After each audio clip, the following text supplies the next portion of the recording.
Bonjour William. Bonjour Bertrand. C'est donc ici que se passe 22 groupes. C'est exactement ça. 22 Group est ici, à Suresnes. Créé il y a combien de mois? Alors, il y a un an pile poil. Et vous êtes déjà une trentaine de personnes. 35, ouais. 35. Ouais. Et alors, ce qui est incroyable ici, c'est que 22, c'est un peu tout, c'est une sorte d'atelier d'effervescence de nouvelles technologies ici. Une organisation systémique. On prend le problème sous tous les angles. Ingénieur. C'est quoi le problème artistique. d'ailleurs? Le problème, c'est résoudre justement les technologies et les rendre digestes pour tout le monde. Donc du coup, on aime aller chercher de la R&D dans les nouvelles technos et on explore tout ça et on essaie de les rendre digestes à tout le monde.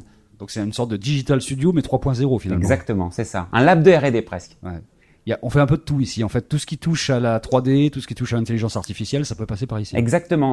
Aujourd'hui, les fers de lance, c'est surtout la VR qu'on considère comme une étape. Qui vont aller vers de la R, vers de la MR, de la réalité mixée et compagnie. Et on passe aussi par la robotique, par les intelligences artificielles, par pas mal de choses là-dedans. Et on s'intéresse très très fort aux neurosciences et à toute la science nano qui nous intéresse aussi. À l'intérieur de 22, il y a notamment Yoram VR qui a été un petit peu salué du côté de Laval, hein, là où les bandes virtuelles sont saluées. Oui, on a eu du bol, on crée un jeu, Dwingle il s'appelle, et on a été primé justement meilleur contenu. On bosse beaucoup pour les médias, on bosse beaucoup pour les marques, on bosse beaucoup dans la VR. On considère ça comme une étape, une ouverture, une nouvelle manière de voir son écosystème et toutes les interfaces virtuelles. Mais donc du coup, pour nous, c'est une étape qui est aujourd'hui lucrative.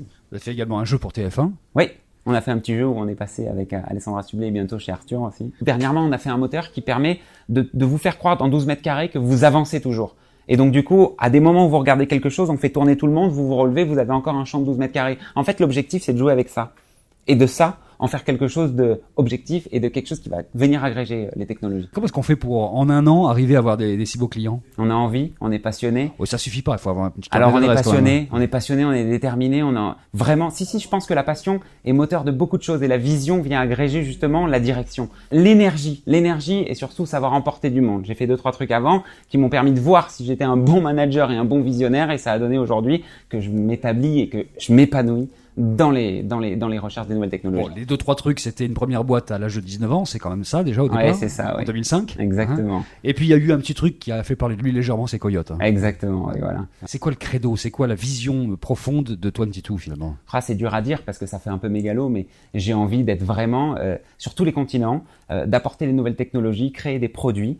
J'ai envie d'avoir une vision beaucoup plus altruiste qu'aujourd'hui, beaucoup plus créatrice qu'aujourd'hui. J'ai envie de pas non plus de participer à toute cette effervescence des technologies et toutes les levées et ce qu'on peut entendre. J'ai envie de faire une vraie entreprise avec beaucoup de monde qui amène des nouvelles technologies aux particuliers et pourquoi pas aux entreprises. Et donc du coup, tout ce qui est VR, tout ce qui est robotique et ça, je veux vraiment trouver des vrais use cases. Donc on étudie tout en transverse et on descend en vertical sur des produits dès qu'on le sent. Ça veut dire qu'ici, la chasse est ouverte en permanence au petit génie, en fait. Exactement, c'est ça. Et j'en cherche. En fait, vous cherchez des talents et avec ces talents-là, vous construisez des projets d'une certaine façon. C'est un petit peu ça l'idée. C'est à l'envers, en fait. C'est exactement ça. Ouais. C'est exactement ça. L'homme fait tout.